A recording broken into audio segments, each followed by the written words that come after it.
abantu benshi bafite ikibazo cyo gusobanukirwa inzira banyuramo kugira ngo baba baragwa bijuru. Nibyo koko, nanjye icyo kibazo nkimaranye imyaka isaga 30 kandi cyari cyaranshegesha umutima cyane. None se uwo mutwaro waba waraje kuwuturwa gute? Naje guhura n'abavugabutumwa bwiza bw'ubuntu bw'Imana, bamenyesha ko Imana yatanze ijuru ku buntu ku muntu wese uzemera kwizera Yesu Kristo, akababarirwa ibyaha bye byose kubwe, akagirwa intungane mu maso y'Imana, bityo akabaho mu isi yizeye ijuru bidasubirwaho. Nanjye nuko byanyendekeye muvandimwe, kandi nejejwe no kuba mu isi nzi neza ko mfite ijuru.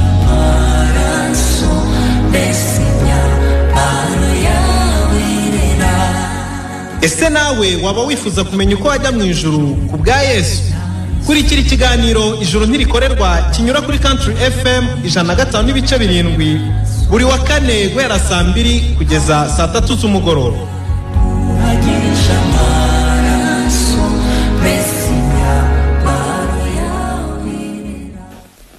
Dushimiye Imana cyane kuri uyu mugoroba mwiza Imana yongeye kuduha. Turabishimiye cyane ko iba yaturinze, twakibagirwa abavandimwe kugishimira Imana icyo. Kuko nanone no kuba umuntu aryama akaramuka no kubera Imana nanone. Amen. Dore ko Imana ibaye atari yirinda birivuga ko abarinzi bose baba barindira ubusa.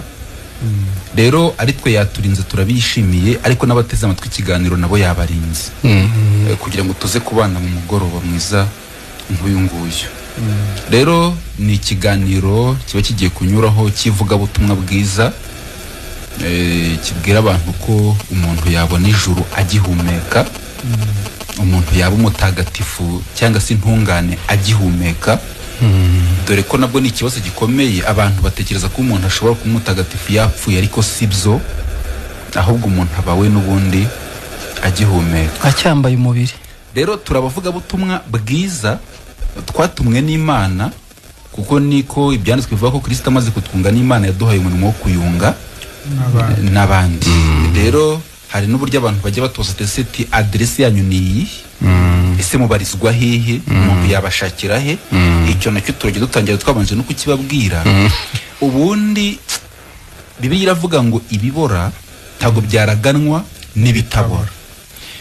Iyo winjiye muri systeme yitwa ijambo ry'Imana, uba winjiye mu mwuka. Noneho ikibazo abantu batubariza ibintu mu mubiri, bakanakenera ko tubibasubiza mu mubiri, ariko sibyo.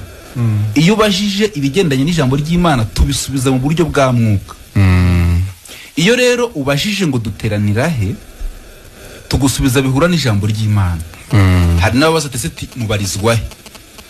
Tugiye mu mubiri tugusubije nk'uko ushaka, twakubwira akarere, umurenge, umudugudu n'akagari.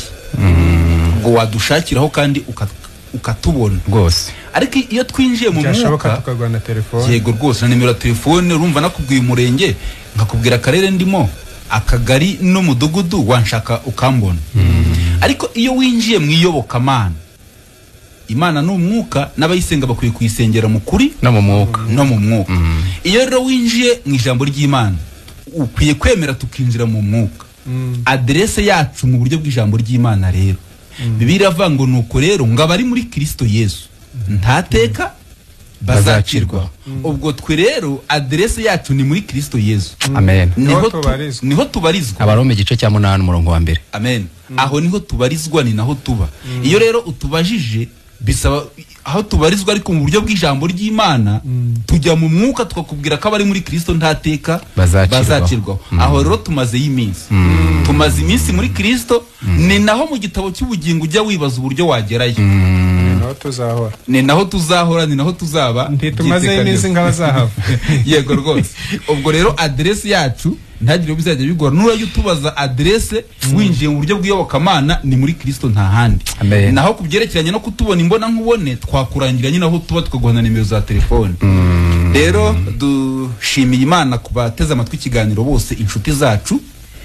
turabasuhuje ariko nabwo dusuhuje na bene data bose aho bari impande enye z'isi abo tuzi n'abo tutazi rwose ab'Imana yakije urupfu rw'iteka turabasuhuje mu izina rya Yesu amen abo dusangiye gakondo Bibiliya iri kubivuga iravuga ngo ni Imana imwe ukwizera kumwe ibyiringiro bimwe n'ijuru tuzabamo ngo ni rimwe nidushake tube tutaziranye ariko mu ijuru tuzabana rwose kuko ibyiringiro birasa uwadukije n'umwe naho tuzajya ni hamwe oya mu mwuka turaziranye umubyeyi ubwo batwumvise kandi abanyamwuka bamaze kutwumva rero aho bari hose impande enye z'isi turabasuhuje ngero tujye kubana mu kiganiro nitwa Nahimana Patrice ariko ndi kumwe n'abavandimwe nanjye nitwa Mushinzimana Theophile nanjye ni Salatiere ntawuhiga umugabo mboneho nanjye gusuhuza abakunzi b'ikiganiro ijuru ntirikorerwa k'uyu mugoroba nk'uko mugiteze amatwi muri benshi ngira ndi turabahobeye mu izina rya Yesu twishimiye kubana namwe k'uyu mugoroba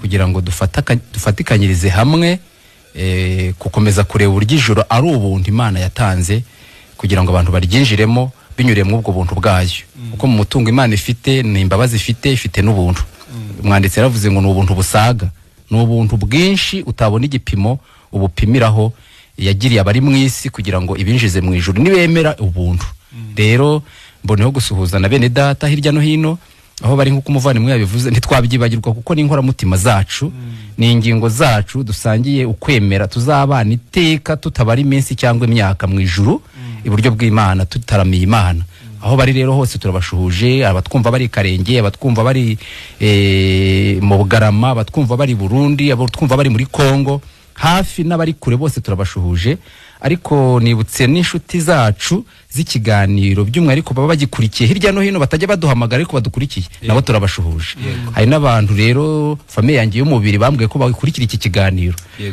nabo rero ndabashuhuje muri Nyamasheke Pfiyo muri Nyabitekeri ku Kankoni bumve ko nabo mbashuhuje dore ko nzi neza ko bagikurikiye ariko batega Imana amatwi bumve iki Imana ibabwirira mu icyo kiganiro kuko iby'Imana biruta iby'abantu nibaza rero ko twakomerezaho tukihutisha tukareba ijambo ry'Imana riboneka mu gitabo cyo kuva igice cya 12 kuva 12 turasoma umurongo umwe wa 7 dusimbuke dusoma wa 12 n'uwa 13 turebe iki Imana ishaka kutubwira kuri uyu mugoroba abafite Bibiliya ntagatifu bavuga iyi Mukamisiri ni igitabo cy'Imukamisiri ni igitabo cya kabiri itangiriro kuva ubwo ni icya kabiri rero ni igitabo cya kabiri ubumbuye Bibiliya ugitangira turaganira uyu munsi ku bijyanye n'amaraso baturebereye Bibiliya ijambo ry'Imana abandi baturebereye Bibiliya ntagatifu nayo ndasoma muri Bibiliya yera rero turaganira kuri sije cyangwa topic y'amaraso tureba amaraso meza kuko amaraso harimo amaraso mabi hari amaraso mabi Bibiliya igenda ivuga ariko none kuri mugoroba twe turaganira ku maraso meza Bibiliya hari iravuga ngo na amaraso avuga ibyiza na amaraso tureba umumaro wayo amaraso amaziki yamariye iki abantu amaraso ubundi Bibiliya avugaho iki kuki yagarukaho kenshi dufitanye sano ki n'amaraso kuki umuntu we ari mu bimugize n'amaraso arimo tureberera amaraso ikimana yavuzeho abatwumva mukurikire kugira ngo mwumve aho duhurira n'amaraso n'umumara amaraso agize ute adufitiye twasoma rero ku murongo wa 7 mpereye ku Bibiliya yera wenda na bene data barasoma izindi Bibiliya mu bibindi binyarwanda mutagira ngo hari ikinyarwanda twirengagije ko Bibiliya nta n'ikibazo wasoma Bibiliya yera wasoma Bibiliya ijambo ry'Imana hari bajya babipfa bakavuga ngo Bibiliya ngo ntabwo tuyemera ukagira ngo ikibazo ni Bibiliya kandi ikibazo ari umuntu buri wese asome iyo ashaka yemera dusome rero kuva 12 duhere ku murongo wa 7 turasimbuka tuze gusoma wa 12 no 13 handitse hatya ngo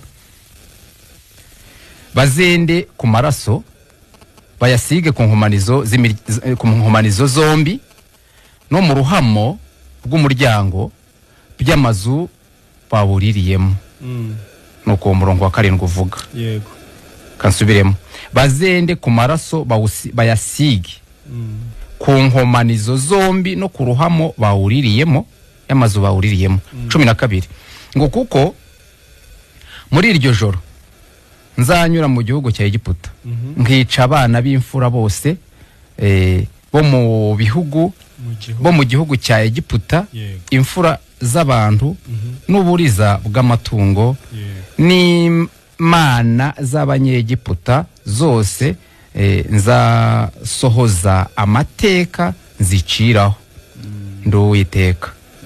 13 ayo maraso azababera ikimenyetso ku mazu murimo, nanjye ubwo nzabona ayo maraso nzabanyuraho, nta cyago kizababaho ngo kibarimbure ubwo nzatera igihugu cya Egiputa. Hano muri Bibiliya ijambo ry'Imana ku murongo wa 7 twasomye yimuka Misiri cyangwa se kuva ku murongo igice cya 12 umurongo wa 7 uravuga ngo bazafate ku maraso basige ku mpande zose z'ibizingiti by'umuryango wa buri nzu bazariramo iyo sekurume. Yego, dutaruke dusome 12 na 13.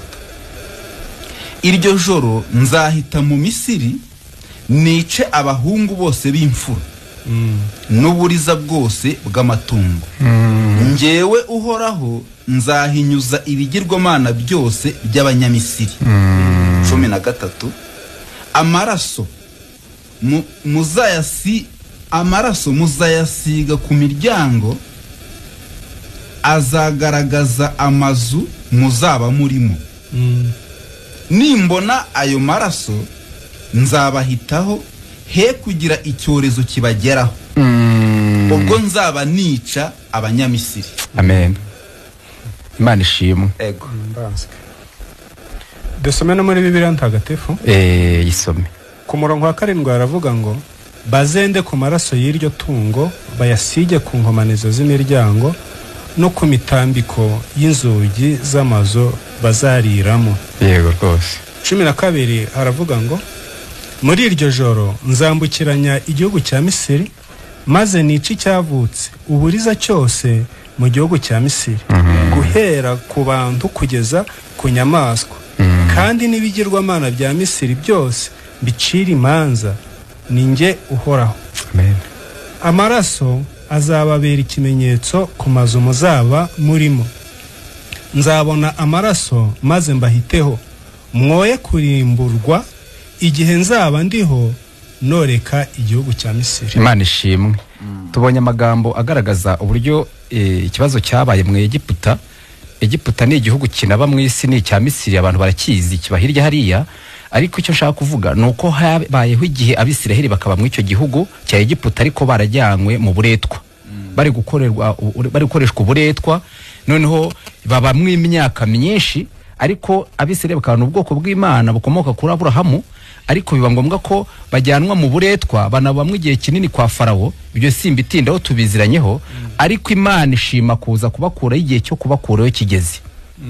Igiye kubakurayo rero yakoresheje amaraso, kuko bwari ubwoko bwayo yatoranije kugira ngo yerekane mu isi ukuntu imeze, abantu bajye bamenya Imana ariko bayirebeye ku bwo bwoko yari yatoye. Rero igiye kubakurayo yarababwiye ngo bafata amaraso y'umwana w'intama bamurye, ariko bayasige ku nkomane z'imiryango cyangwa se ku ruhande ku mpamo z'imiryango hepfo no haruguru no hejuru. Izo mpande 3 z'umuryango bazisiga amaraso nk'ikimenyetso cy'uko bakoze iby'Imana yabashakagaho. Imana yashakaga kurimbura imfura zo mu Egiputa, ariko igashaka ngo ntirimburane Egiputa n'Abisiraheli. Igashaka ngo ibanze ishyire sinye ku bantu bayo, ize kubona uko iza kwica imfura zo mu Egiputa, kuko Farawo yarayigomeye yarayisuzuguye, Abisiraheli bataza gupfana n'Abanyegiputa. Iyo sinye rero navuze nti namaraso meza turi buganireho, namaraso avuga ibyiza. Rero iyo sinye y'amaraso yayisize ku nkomanizo z'imiryango kugira ngo umurimbuzi naza kunyura mu Egiputa yica imfura baze kumenya neza aho Abisiraheli bari naho abatari Abisiraheli bagize ute bari. Ubwo iyo sinye yari ifitwe n'Abisiraheli. Barayasize rero mw'iryo joro, niko dusomye ku mirongo yakurikiye ngo nzanyuramo nice abatari Abisiraheli.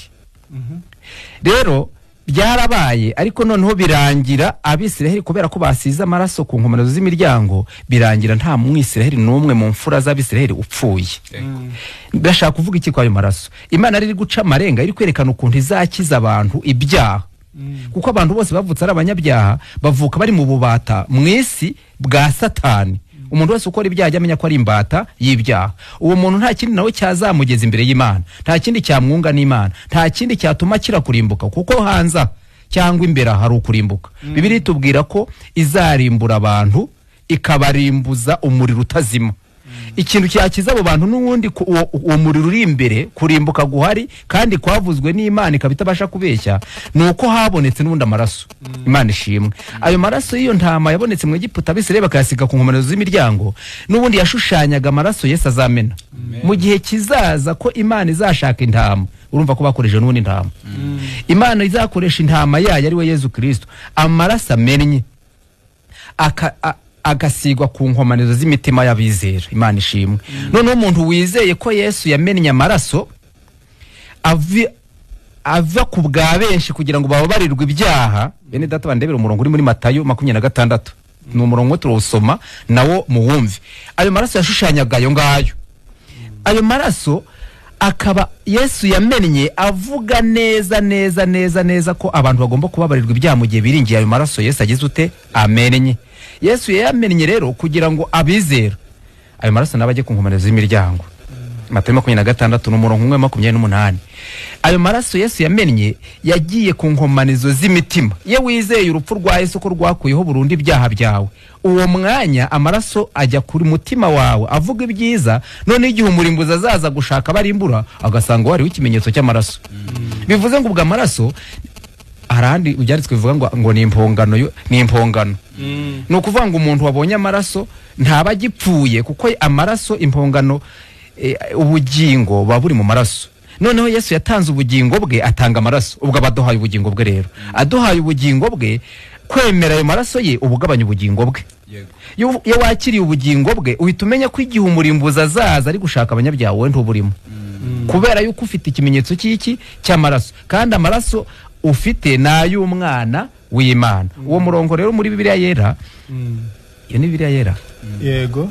Ntacyo gusomera wahageze. Umusome haravuga ngo kuko aya ari amaraso yanjye y'isezerano rishya ava ku bwa benshi ngo bababarirwe ibyaha. Imana ishimwe. Urumva Yesu niwe ubyivugiye ngo noneho ngo aya ni amaraso yanjye y'isezerano. Ari kuva ku bwa benshi. Impamvu ari kuva ni ukugira ngo bababarirwe ibyaha. Nta yindi mpamvu yatumye Yesu amena amaraso. Muntu duteze amatwi utekereza ngo Imana ngo izambabarira, ngo Imana ngo hari ukundi izabigenza, ngo hari ibyo izirengagiza. Hoya, menya ngo amaraso yaramenetse. Yesu yamennye amaraso kugira ngo abantu bababarirwe ibyaha. Rero wowe utwumva, emera ayo maraso, ko Imana yakubabariye ikoresheje ayo maraso, kandi ko ari imbabazi zatangiwe uzakire abagiye ku mutima wawe. Amen. Umutima we wakiriye ayo maraso, igihe umurimbuzi azagutambukiraho ntabwo azagukoraho. Hari umurongo twasomye mu kuvuga ngo marayika azanyuraho ngo akunyureho ntakurimbure. Amaraso ahandi ari marayika anyuraho. Amen. Imana ishimwe. Urumva hano icyo turi kumvamo, abadukurikiye banabitware gahoro kugira ngo tubyumve. Dusoma isezerano rya kera mu gitabo cyo kuva cyangwa se iyimuka Misiri. Ariko ibintu dusomye wenda n'abafite Bibiliya tujyane neza, kugira ngo baze kumva ko hari n'abajya bavuga ngo dusoma isezerano ngo rishya gusa. Ni isezerano rya kera dusomye. None ahubwo ikibazo abantu bafite, ntibazi n'isezerano rya kera icyo rivuga. Isezerano rya kera cyari igishushanyo gishushanya isezerano rishyashya. Amen. Dusomye hano mu isezerano rya kera baravuze ngo muri Egiputa, kugira ngo umuntu abyumve neza. Hari ibintu bibiri shaka guhuza ariko abadukurikiye bakabyumva. Muri Egiputa habayeho nta kibazo, nta kimana iri kuhavugaho. Igihe kiza kugera Imana irababwira ati ndashaka kuhanyura ndimbura. Yego. Turi gutangaza ko ariko uretse ko n'umuntu ababyumva no mu mutima we, hariho umuriro uzarya abanzi b'Imana. Yego. Abapagani cyangwa se umuntu upfuye ari umunyabyaha ajya mu muriro utazima. Turi abagabo kubihamya. Bibiliya ibyita kurimbuka. Yego. Uwo muntu yapfuye ari umunyabyaha aba arimbutse. Ayo makuru nayo abantu bajye bayamenya kugira ngo tuza gusobanura n'icyagukiza kurimbuka nacyo uze kucyumva. Imana irabwira ati ndashaka gucaho hantu mu Egiputa, ariko ndahanyura uko twasanye mwabyumvise, ndahanyura ndimbura, ndica abana b'imfura ndetse n'amatungo sindi buyasize. Muri make ndaca mu icyo gihugu ndimbura. Turi kuvuga ko ese ubwo iryo tangazo ntirimeze nka rya rindi umuntu ahorana mu mutima yumva azarimbuka. Yazarimbuka. Nibyo. birasa ijana ku ijana birasa kuko umunyabyaha atiriwe abisoma arabizi ko apfuye ari umunyabyaha yarimbuka yego nta handi ubisomye nubwo na Bibiliya ibivuga Bibiliya ivuga ko hari umuriro Imana yabikiye abanyabyaha ibyita inyanja yaka umuriro n'amazuku uwo muriro urahari kansobanure gato nk'igihe cyagiye umuntu wavutse ku bushake bw'umugabo n'umugore yavutse kuri Adamu avukana icyaha cyitwa icy'inkomoko icyo cyaha hanyuma yuko ukivukanye gifite ubushobozi bwo gukoresha ibyaha ubishaka utanabishaka niyo byihannye ntago bishira yego ni igihe umaze wihana ugumye uvuga ko uri umunyabyaha nibyo bisa no kwa Mwegiputa uri inkorera gahato ukora ibyo udashaka koreshwa na Satani yego kuba rero byihana ntibyemere bisobanura ko uri umunyabyaha kuba byihana ntibishire kuba ukora ya mirimo yose witiye Imana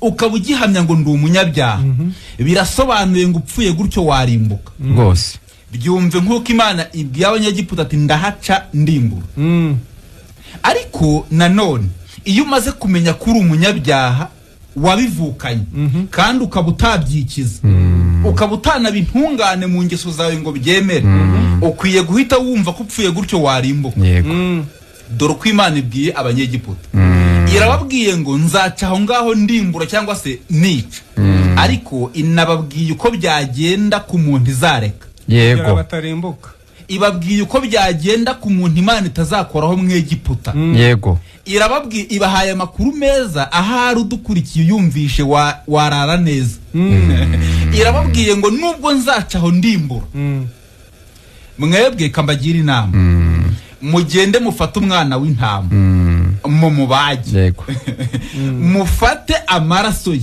muyasige ku mpande zombi z'imiryango muvandimwe amen ubundi nimurangiza mufate iyo nzu mwasize hayo maraso muyigemo yego ubwo nashaka b'umunyegiputa nabemerera kuyinjiramo bitwaye iki ntacyo bitwaye ayinjiremo Imana iravuze ngo ikizatuma ndakora ku bantu ni inzu nzagenda nsanga hayo maraso tubijyane mu isezerano rishya bishatse kuvuga iki dore umuntu utazarimbuka no umuntu uriho ikimenyetso cy'amaraso ya Kristo amen umuririmbyi aravuga Kristo uriya niwe wahamijwe na Yohana umubatiza aravuga ngo nguyu ntama w'Imana yego ukuraho ibyaha by'abari mu isi ubwo turi gusobanura ko umuntu utazarimbuka ni umuntu wizeye Kristo Yesu amaraso Yesu yavuye akamubarwaho amen umuririmbyi aravuga ngo Uwiteka umucamanza nyamara abantu bajya bamuririmba batabizi w'ijana na 20 mu gushimisha yego ngo iyo mbonyeho amaraso ngo ntancira urubanza rubi urumva ikintu gituma Imana itaducira urubanza rubi ngo niyo tubonyeho amaraso aha dusubye mu isezerano rya kera Imana iravuze ngo inzu nzabonaho amaraso nzanyuraho nzahanyura nikomereza ntacyo nzabatwara isezerano rishya dufite uyu munsi rero Uwiteka umucamanza akubonyeho amaraso ya Kristo noneho umuvandimwe si ukuyasiga ku mazu nk'aya turaramo ahubwo ni ukwizera amaraso akajya ku nzu nkanjye nge ndi inzu ayo maraso agasigwa ku mutima yego noneho amaraso tujye dusobanura gato bisobanura iki amaraso ni impongano amaraso ya Kristo yari afite ubugingo dukeneye amen yari arimo ubugingo dushaka twabuze yari arimo ubugingo twashatse tukabubura iyo ikindi amaraso ni ikimenyetso cy'urupfu yego mu Baheburayo haravuga ngo amaraso atavuye ntihabaho kubarirwa ibyaha ibice 9 22 yego ubwo rero amaraso atavuye hatabaho kubarirwa ibyaha emera amaraso Kristo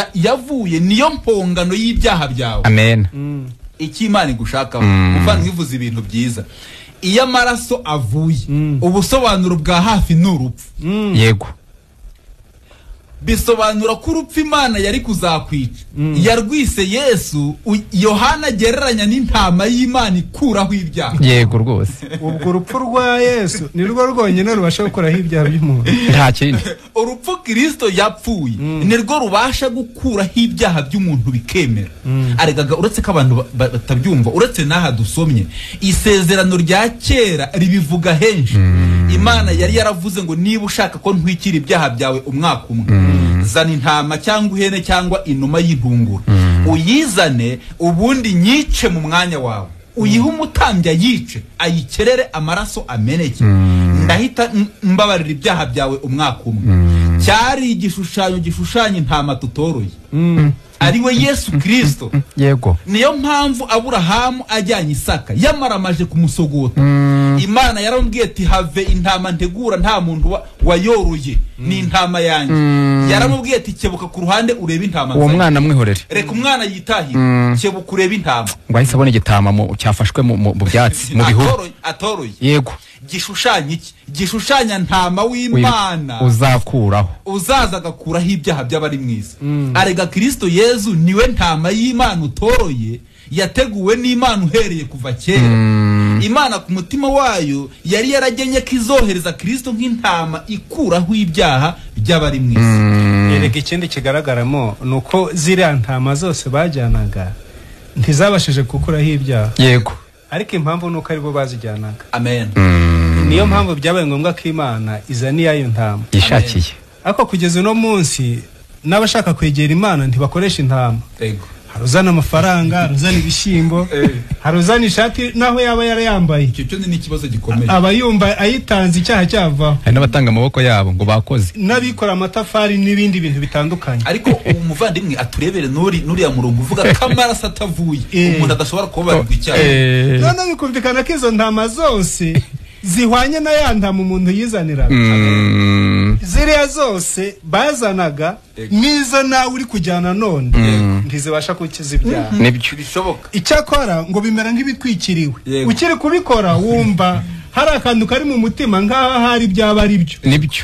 Ariko mu mwanya muto ukiva aho ngaho wumva n'ubundi ukiri urubanza ari rwa rundi.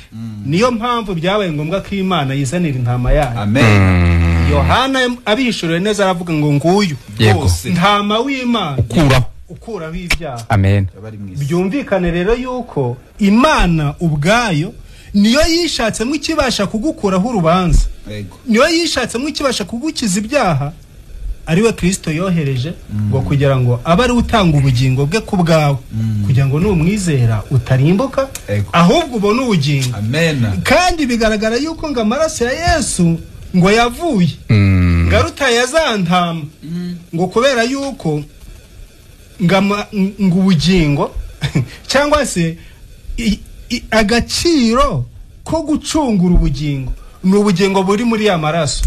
Byumvikane ko ubugingo bw'intama yorowe n'umuntu nta bubasha yari afite, nta bugingo buhoro byari bifite. Uwo murongo waruvuze ni mu Baheburayo 9:22 aravuga ngo kuko ukurikije amategeko ibintu hafi ya byose byezwa n'amaraso kandi amaraso atavuye ndihariho kubabarirwa ibyaha. Hari undi murongo nayo ndi kumva ndahera ko mbona uvuga ngo ahindurwa impongano n'ubugingo buyarimo. Amen. None nukuvuga ngo amaraso ya Yesu arimo ubugingo butandukanye n'ubugingo buba mu maraso y'intama. Niyo mpamvu amaraso ya Yesu ariyo yonyine abashije gukiza ibyaha by'abanyabyaha. Hano mu byo twasomye hagaragaje ngo amaraso azababera ikimenyetso ku mazu muzaba murimo ngo nzabona amaraso maze mbahiteho mwoye kurimburwa igihe nzaba ndiho noreka igihugu cya Misiri. Amen. Umuvandimwe atangira yahamije ngo abari muri Kristo Yesu ntateka bacirwaho. Na hano yavuze ngo azababera ikimenyetso ngo ku mazu muzaba murimo. Uri muri Kristo Yesu ntateka acirwaho ahubwo abafite ubugingo. Abantu ntibongere kumva ko ibi byabwiwe mu Egiputa, ahubwo bumve ko Egiputa igeranwa n'isi abantu barimo kuri ubu. None uburetwa Abisirayeli babagamo mu Egiputa bugereranwa n'uburetwa none Satani none yashyizimwe abatuye isi.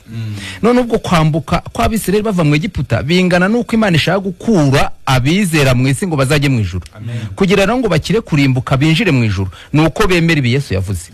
Yesu yavuze muri Matayo ngo kuko aya ari amaraso yanjye y'isezerano rishya ava ku bwa benshi ngo babarirwe ibyaha. Yesu rero yamennye rero kugira ngo abantu bababarirwe ibyaha. Tutekereze rero ko azagaruka kumena ndi.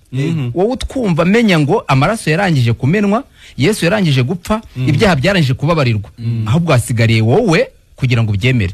Iyo byemeye amaraso ahita ajya ku mutima wawe ikimenyetso. Umuntu ugitekereza ko hari umuntu azajya kubwira ibyaha bye, umuntu akakubwira ngo umupfukame imbere umubwire ibyaha byawe. Nta muntu mwese ubabarira abantu ibyaha. Nta muntu uhari mwese ufite ubushobozi. Ariko se yahaboneka gute nawe afite ibye? Yego. Bishatse kuvuga ngo witwa umuntu wese akeneye amaraso ya Kristo, kuko tubonye ko ariyo mpongano y'ibyaha by'abari mu isi. Ubwo rero gutekereza ko wapfukama ukabyihana bikakuvaho, turasomye ngo amaraso atamenetse nta kubabarirwa. Ibyo rero uvuga ngo ibyaha byakuvaho nta maraso Imana ibonye, ntago yabyemeye. Kandi nabwo amaraso atazira inenge. Ubwo naya Yesu gusa wenyine. Amen. Kadutanga umurongo wenda dusangira ijambo n'abatwumva. MTN ni 0782 44 21 25. Ndayisubiramo 0782 44 21 25. Iyateri ikorana na Tigo ni 0783 83 5 0783 83 5. Mwaduhamagara tugasangirira ikiganiro. Ko bitwavuze ntimujye hirya yabyo. Karibu. Allo? Allo? Turakumva? Mwiriwe neza. Muravugana na mama Country FM. Mama Country FM yego? Ndi kubumva, ntabwo ndi mu Rwanda ariko ndi kubumva. Nta kibazo. Ahubwo ari ikibazo nagira ngo mbabazeho. Nsubize. Sanzwe ndi umukristo. Ariko nkaba ndakijijwe neza. Wenda navuga nti cyangwa se nzi neza ko nanakijijwe. Ngize ariko ku Mana nshobora kuba ndakijijwe, nkavuga nti ndatura ntanga buri kimwe cyose. Hari nicyo kizanjyana mu ijuru, ariko nkora n'ibyaha. Ese muri cya gihe maze gusobanukirwa ko ibyo byose natangaga nta kamaro bimfitiye, ariko nkareka ibyaha simbikore, icyo gihe cyagiye nazagera mu ijuru. Bibiliya iravuga ngo uyu munsi ne wumva ijwi ryayo ntiwinangire umutima. Umunsi wumviyemwo iby'Imana ikubwiye ko yakubabariye, yihita kwandika mu gitabo cy'ubugingo. Iyo umaze kubyemera nayo ikakwandika, yirengagiza ibyakozwe mbere y'icyo gihe. Ahubwo se wumvishe ko Yesu ari kuvuga ko yamennye amaraso kugira ngo wowe mama Country FM n'abandi batwumva ko mwababariwe ibyaha, ko ahubwo hasigare wowe kubyemera? Ndabyumva cyane byanamfashije. Noneho ayo maraso Yesu yamennye, yego, ayo yamennye niyo yakubabariye cya gihe. Noneho impamvu wibonaho ibyaha nuko ayo makuru y'ibyabaye ntayo wari ufite. Wari uri mu buretwa bwa Satani bwo gukoreshwa ibyo nawe udashaka, ari byo byaha nyine. Nyamara Imana yo yagutekerejeho mbere yuko wowe witekerezaho cyangwa unavuka, igushakira intama yayo, nibyo twari turi gusobanura. Ayo maraso rero yarayamennye, iyo ntama y'Imana ari we Yesu Kristo, kugira ngo wowe mama Country FM ni kukunda kwiyita ubabarirwa ibyaha mu maso y'Imana ubura umuziranenge. Kurimbuka ni kuza kuzasanga wowe wararangije kubyemera. Uva mu byo rero wowe wirebaho ukora cyangwa wakoze, ahubwo reba ibyo Yesu yakoze mu mwanya wawe. Aba ari byo wemera, ubiha agaciro, Imana nayibone kukwemera. Ubu noneho kubera ko nk'ubu numvishe ko Yesu yameneye amaraso, ubu ni ukuvuga ngo niba nari mfite ibyaha Satani yanshyizemo byambaye, yego, ndamutse ndetse bya byaha y'amaraso Yesu, si ukureka ahubwo emera ko Imana ariyo yabikubabariye. Yarabimbabariye, ariko se niba yarabimbabariye nkaba nkibikora, banza wumve.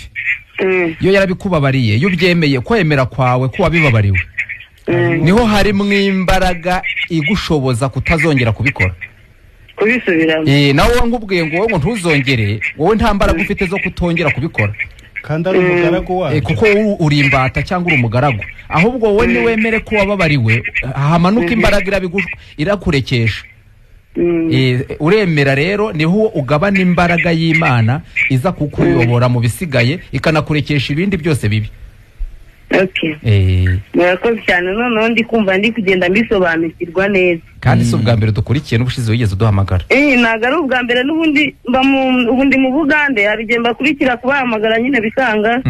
Ubu n'ubu nuko ni kuva mwatangira sinigeze mpagurukanisha ahantu hamwe. Ubundi nk'Imana imfashije kugira mbafate. Imana ishimwe. Ubundi kwizera ubutumwa bwiza birimo imbaraga zikiza ibyaha, kuko umuntu iyo yizeye ubutumwa bwiza aba abaye uwa Kristo.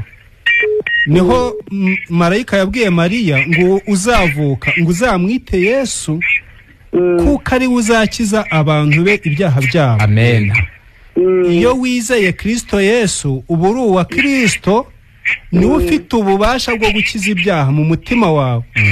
Uko gutekereza ngo wowe wabireka ntabwo wabireka kuko uri umugaragu wabyo, nibyo bigukoresha, kuko ubusanzwe urabona ko unabikora utabishaka. Ubwo rero imbaraga za Kristo mu mutima wawe zibasha kugukiza ibyaha. Ariko tumushimiye Imana. N'abandi bumve ko si umuntu ureka ahubwo urizera hakinjiramo undi mukoresha. Allo? Allo? Allo? Allo? Ntiyamenye ko yahamagaye. Nta muntu ukora ibyaha ahubwo ibyaha bikoresha umuntu. Allo? Allo? Urinde uherereye he? Yagiye nawe. Abantu barashobora kubisobanukirwa, umuntu ntakora ahubwo arakoreshwa. Noneho iyo wizeye hinjira mwundi mukoresha w'ibyiza, wa wundi ukoresha ibyaha agasohoka. Allo? Allo? Urinde uherereye he? Amazina yanjye Nsengimana Alfred. Yego Alfred. Ndi Mushaka. Mushaka. Yego. Ikiganiro cyanyu nagikurikiranye kuri radio irahi Rusizi. Rwose byamfashije. Yego. Ariko ndagira ngo mumfashe gusenga. Umutwaro mfite w'uburwayi. Mbo noneho nta wundi mutwaro se ufite wo kwibaza uko wazajya mu ijuru? Uwo nawe urahari. Ariko byose umuntu ashyize hamwe no kwizera nubwo isi tugerageza ndumva bizashoboka. None se waretse tukagufasha k'icyari nacyo gikomeye, uwo mutwaro wo kwibaza uko uzajya mu ijuru uzi ko aricyo kibazo ufite gikomeye cyane kuruta ibindi? Nta kibazo rwose. Ibindi ni udushami. None se ubundi wowe mu ntekerezo zawe wumvaga wajya mu ijuru? Mu ntekerezo zanjye numva najyaho ko nta cyanzitira kujyayo. Ariko impanda ibivuze nonaha bavandi ndumva ntajyayo da, kuko ibintumiza byo ni byinshi. Yego. Ariko impamvu utajyayo ni uko uri umunyabyaha, sibyo? Yego. Noneho rero ikiganiro niho wari ugifungura radio? Nari maze nk'iminota 15 ufunguye. Noneho se waba uzi impamvu uri umunyabyaha? Ni iyihe impamvu ndi umunyabyaha? Rero dore n'iyi ngiyi numvishije. Nuko hari icyaha cyakozwe ku batubanjirije dukomokaho, cyabaye akarande. Yego. kikagenda kiturandaho. Icyo ngicyo rero nicyo cyatumye imitima yacu ari uzavuka n'abuzukuru n'abuzukuruza. Yego. Aribyo busobanuro numvishije mwatanze bizajya bituma ibyo byaha biturandaho muri iyi si. None ariko ubwicyo tumvishe nuko wabigenza nyine, kuko urumva icyaha cyo ubisobanuye neza, kikurandaho kikugumaho nta naho kizajya. Nyamara umuntu uzajya mu ijuru azaba ari umuntu w'intungane udafite icyaha. None kandi urumva ubwo wowe ntabwo urimo? Ndimo da. Kandi wumva ufite ibyaha nyine kandi binakurandaho? Ariko ubwo urumva hari ahantu mwavuze ngo nsubira inyuma hariya mwasobanuye ngo amaraso amenerwa umuntu kugira ngo anagurweho ibyaha. Yego. Naje gusanga muri isi ntawe yafite uretse Yesu Kristo wenyine. Yego. Watubambiwe. Ese ni izihe nzira umuntu yakora muri iyi si tugeragerezwamo ku buryo wenda umuntu yahora yiteguye? Yego. Uko bwije uko bukeye akitunganya akageragejwe n'ibyo abona mu isi, uburwayi. Katugufashe. Yego.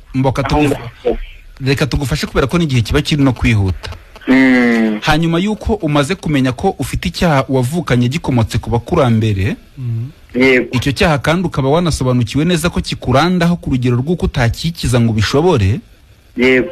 Dore iby'Imana iri kugusaba. Imana iri kugusaba ikintu cyoroshye ku buryo no kuri uyu mugoroba ukemeye warara ufite ubugingo buhoraho. Nibyo rwose ndacyemera rwose ikizicyo. Yego. Rero sobanura inzira ariyo. Rero dore ikintu Imana iri kugusaba. yego Imana yo yaragukunze uhereye kera kandi amakuru ngiye kuguha wari umaze igihe utayazi. yego Ariko aho yumvira nyabuntu uhite kufatiraho nyine.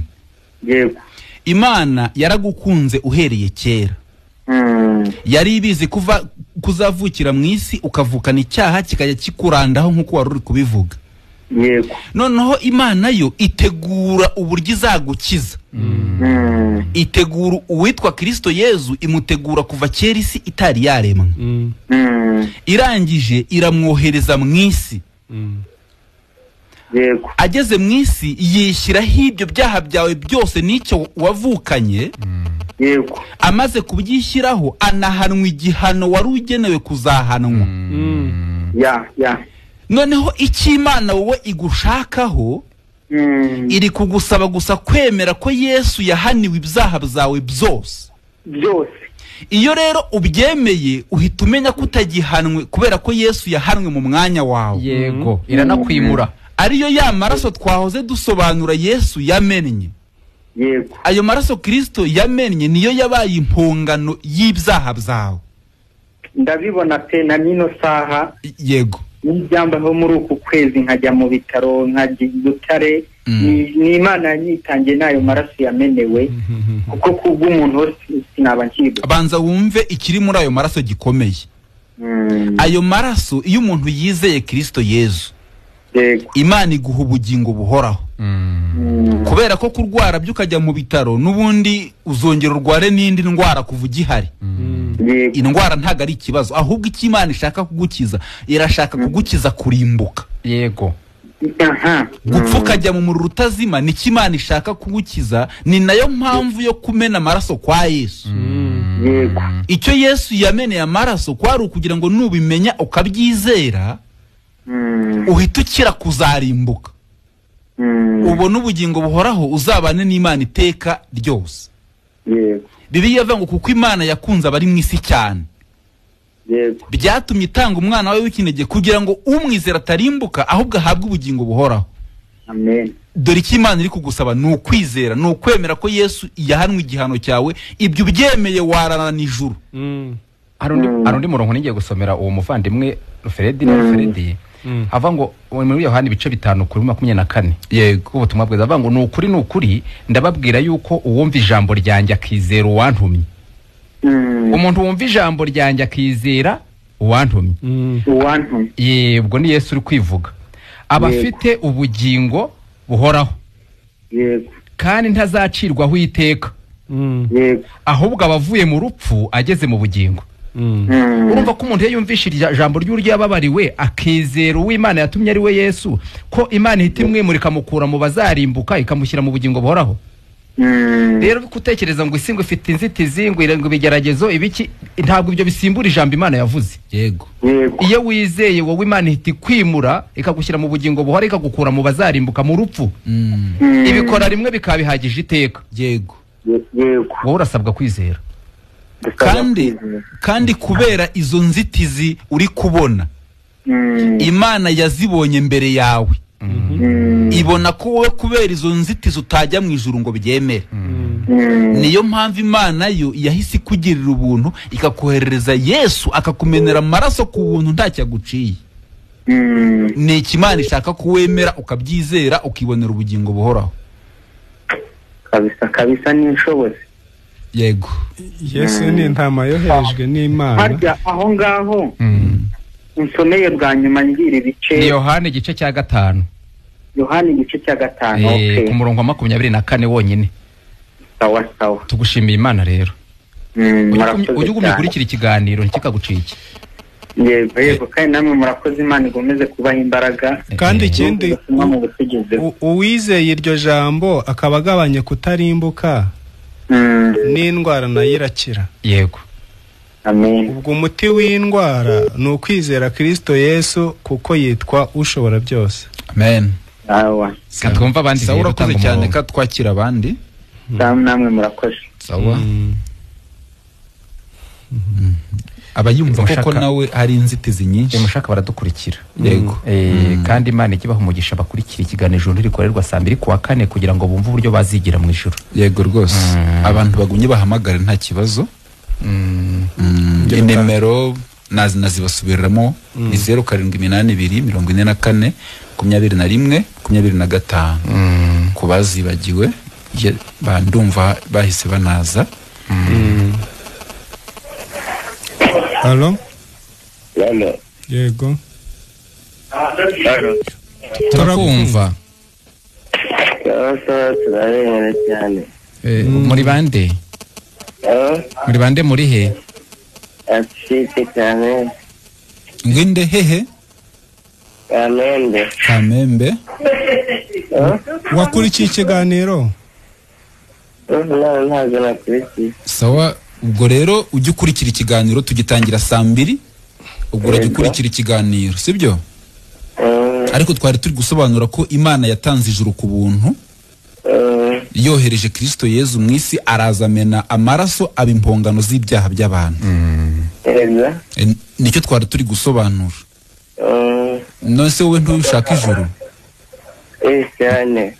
Nawe urarishaka cyane. Uko uzaribona nta kundi rero ni ukwemera ko Yesu yamennye amaraso akaba impongano y'ibyaha byawe. Icyo Imana igusaba ni ukubyizera. Wambyemera ubwo naribonye. Wambyemera. Ntabwo turi kumva neza.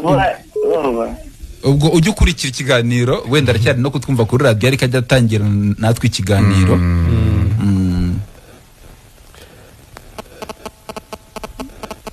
Halo? Halo? Halo, turakumva? Uwo nawe yagiye. Wenda bagumya bakaduhamagara, mwanya uracyahari. Halo? Halo? Oui, urinde uherereye he? Muravugana na Kwizera, ndi mu murenge wa Nkungu, akagari n'Akagatare. Ntabwo ikibazo kwigana muri Nkungu ntabwo tubasha kubumva neza. Ko turi kukumva se? Ngiye kunyumva muri kuyumva, ariko ducuranze kandi ntabwo tuyumva neza.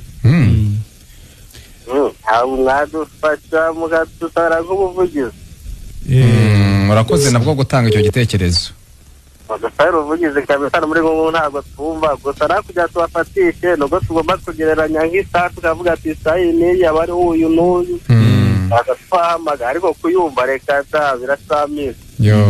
Ababishinzwe nabo barabyumva, ubwo bazabikora. Ahubwo se nimba nyine ujye ukurikira ikiganiro wumvise mwiki? Ese icyo uyu munsi wacyumvise? Uyu munsi ntabwo nacyumvise kubera radio idafatira samira. Ati cyo cyubwaki cyo nagikurikiye nacyumvise. Nose ni ibiki wumvishe ubwashize byagufashije? Kubwashize ibintu numvishijemo. Nuko bavuze hari ahantu mwasomye bavuga ngo. Yego. Ese ubundi wenda twihutishije? Ujya wumva udakeneye kujya mu ijuru? Yewe kujya mu ijuru ndabishaka cyane. Kandi ijuru kurijyamo ngo bisabwa ari kwe, kandi nanjye mu bari kwera ndi ku mwanya wa mbere. None se wararibonye se? Ijuru mu byo mbona cyose kandi ibyo nizeye Imana kubizana bimfashamo, ijuru ryo nzaribona. Sindaribona neza ariko nzaribona. Ariko gukoraho warakoze?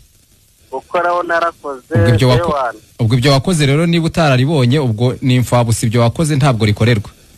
Ntabwo rikorerwa se kandi narakoze, nuko rwose ntararibona neza. Nyine warakoze ntaryo ufite, byumvikane ko ridakorerwa, kuko yewe rikorerwa ibyo wakoze byagombye kuba byarariguhaye. Menya rero ko ridakorerwa ijuru, ahubwo wumva inama ugirwa n'Imana bitanyuze mu gukora. Twavuze ko rero Yesu ari wamennye amaraso kugira ngo wowe wemere ko wababariwe winjire mu ijuru. Ntabwo bisaba gukora, bisaba kwemera amaraso Yesu yamennye ko ari yagukuyeho ibyaha. Kwemera ibyo bingana kubona ijuru, kutabyemera bingana kuribura. Urahita mwiki rero? Urahitamo kureka gukora ukemera amaraso Yesu yamennye ko yagukuyeho ibyaha? Uremera ko amaraso Yesu yamennye yagukuyeho ibyaha? Ndabyemera. Niba ubyemera rero ibyo wakoraga urabihagarika. ndabihagarika. Ibyo wakoraga uri kubishakiramo gukorera ijuru urahita ubihagarika kirereka Imana ko wabyemeye nayo iri guhe mu mutima wawe. Ake sosoje kwa byumva. Oyo. Ada? Ndakumva. Mbwira abankundi nkongo nasije muri Matesa agubwe neza. Sawa urakoze nawe tugushimiye Imana. Sawa. Baprofitiyemo kanasoza. Ni umuhanga cyane. Hello? Ama. Yego. Mukomere. Muri bande se muri he?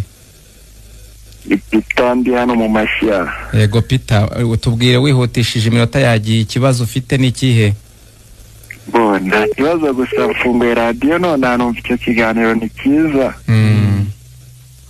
Ni cyiza cyane. Kitangira kuwa 4 saa 2 ntabwo watangiranye nacyo? Ntabwo natangiranye nacyo. Ni ikiganiro cyitwa ijuru ntirikorerwa n'ubwa mbere cyumvise? Oya ntabwo ari ubwa mbere. Tubwire icyo wumvishemo rero nuko byagize umutima wawe. Yagiye Peter yagira ngo yumve gusa ko badukurikiye. Ntacyo ajya kurikira. Allo? Turakumva.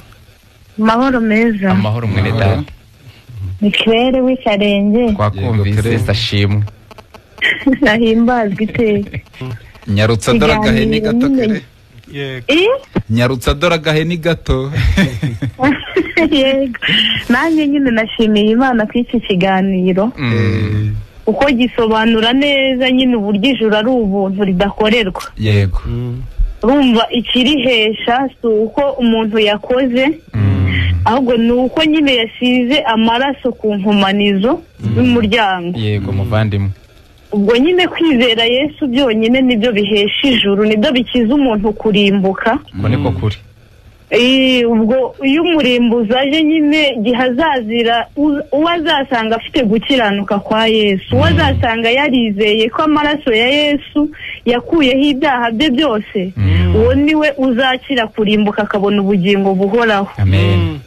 Urumva aho twasomye ntago bigeze bavuga ngo wenda nuwagize icyo akora kindi, ahubwo ni ukwizera amaraso ya Yesu kuko niyo mpongano y'ibyaha by'abari mu isi. Yego rwose. Ubwo rero Imana ishimye cyane ko yatuboneye igitambo cy'iteka ryose gikuraho ibyaha, imirimo yacu itabigizemo uruhare. Abamwizeye nyine ubu twakize kurimbuka. Imana ishimwe. Ubwo nyine n'utaramwizera iki nicyo gihe niyumva ijwi ry'Imana ntiyinangire umutima, nareke gukora, nareke kumva inyigisho z'amadini, ahubwo yumva icyo Yesu yakoze, maze nyine tubane hano mu isi twizeye ko twakize kurimbuka. Kandi muvandimwe buriya Yesu niwe wenyine ubasha kubabarira abantu ibyaha, niwe watsindiye isoko ryo kujyana abantu mu ijuru wenyine. Yego rwose. Ubwo abantu bose bajye ku ruhande. Padiri, pasiteri ntarimo, ni Yesu wenyine, ubwo niwe watsindiye iryo soko. Na cyane ko uwo padiri na pasiteri ndetse n'abandi nabo bakeneye kubabarirwa ibyaha kuko barabifite. Bakomoka kuri Adamu se. Nabo twanduriye hamwe muri Adamu. Ubwo nta kindi gitambo babona cyakuraho ubwo bwandu twasiririye muri Adamu. Kristo nyine niwe wabonetse nk'igitambo gikuraho ibyaha, amaraso ye mwagumye kuvuga uburyo nyine n'ubundi ubugingo bw'amaraso nyine agaciro kayo nyine ni ubugingo buyarimo. Yego. Ubugingo bwa Yesu nibwo bugingo bwabonetse buhoraho. Naho urumva padiri, pasiteri, inka y'umuntu cyangwa se n'ibindi bye n'amafaranga ye, nta bugingo buhoraho biri muri ibyo ngibyo. Ibyo mwene data. Sawa, urakoze cyane. Yego. Dusuhuriza bene data cyane. Namwe mubansuhurize bose. Tugushima Imana ukuntu ubukurikiranye ikiganiro. Yego ndagikunda cyane. Imana iguhumugishe. Abo bantu ariko nabo bajye bahamagara batubwire. Allo? Muraho. Turakumva neza muraho. Nitwa Kwizera. Yego Kwizera uherereye he? Hano kuri Maison de Jeune. Yego. Jewe icyo nashakaga kubabaza. Yego. Hari umuntu wawe utagira icyaha? abaho hari umuntu uba utagira icyaha. Ni Yesu Kristo wabaye umuntu ntiyakora icyaha. Okay. Niwe. None se twebwe ko tuba mu isi twirwa twivuruguta mu byaha, kandi ijambo ry'Imana rikavuga ngo umunsi umwe Imana nivuga abera bazazamurwa. Yego. None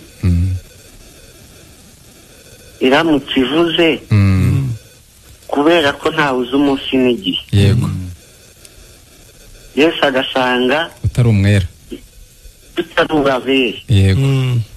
Agenda. Noneho rero Yesu dore cyamuzanye kubera ko we nta cyaha yakoze. Yego. Niwe waje kugira abanyabyaha bera. Yego. Rero waba nibyo twaturi gusobanura uburyo Yesu nk'umwere yaje gutanga bwa bwera akabaha ku banyabyaha kugira ngo abanyabyaha bahinduke abere. Yego. Kwizera rero ikintu kikugira umwere nuko wemera ko amaraso Yesu yamennye utarakoze icyaha. Amaraso ye nta cyaha harimo, yayameneye kugira ngo wowe kwizera nawe ubumwere utabikoreye. Yego. Iyo wemeye ko Yesu yakumeneye amaraso, twabonye umurongo uvuga ngo amaraso atavuye ntariho kubabarirwa ibyaha. Kwizera rero Imana yarakubabariye igihe Yesu yamenaga amaraso ye. Yarakubabariye nta cyaha na kimwe Imana igushinja kuko Yesu yamennye amaraso ye kugira ngo wowe ubumwere mu maso y'Imana. Ibyo yubyemeye haba nijoro haba ku manywa uba warangije kwitegura igihe impanda yavugira yakujyana kandi Imana ikujyana nk'umwere. Kubera kuba ikurebera mu maraso Yesu yamennye, kubera ko wamwemeye nawe igahita ikugira umwere kuko ya maraso aba kuriho nyine. Nibyo twavugaga ko umuntu wizeye ayo maraso aza ku mutima we, Imana ikamwita umwana wayo ikamwita n'umwere. Nta handi ruri rero, nta handi bizingiye. Naho ngaho usabwa kwemera ko Yesu yakubabariye kuko niba utarakoze icyaha yambaye umubiri. We kureba ibikorwa byawe ahubwo reba ibyo Yesu yakoze. Kandi yabikoze ku mpamvu zawe kugira ngo nawe uzinjire mu ijuru nyine. None se hari abandi bantu njya numva babahamagara akababwira ati twebwe ijuru twararikoreye, ariko indirimbo yindi yo muri Bibiliya ikavuga ngo kandi abantu benshi cyane ntabwo bazi inzira y'ijuru. Yego. Sibyo? Ngo babohewe mu maboko. Sibyo? Yego. N'umugome Satani. Nyine kugira ngo umuntu akore aragwe ubwami bw'ijuru. Ni iki yakora? Ntabwo bica mu gukora. Nukora ntabyo ubona, ni ukwizera. Gukora ntibirimo, ahubwo ye ukoze urabibura, ariko ye wizeye uhita ubibona. Yesu baramubajije ngo ese twakora iki kugira tuzajya mu ijuru? Yarabashubije ngo umurimo mugomba gukora n'uyu, nuko mwizera uwo yatumye. Nibyo byonyine. Yenda igihe cyanagiye, ariko Yesu yatumwe kugira ngo ahanwe igihano cyawe cyuko uri umunyabyaha. Yego. Kugira ngo niwemera yuko yahanwe mu mwanya wawe, nawe aguhereze gutungana kwe kuba kwawe. Genda ndabona n'iminota yarangiye. Igihe cyagiye ariko kabaze ntacyo. Kabaze wihutisha.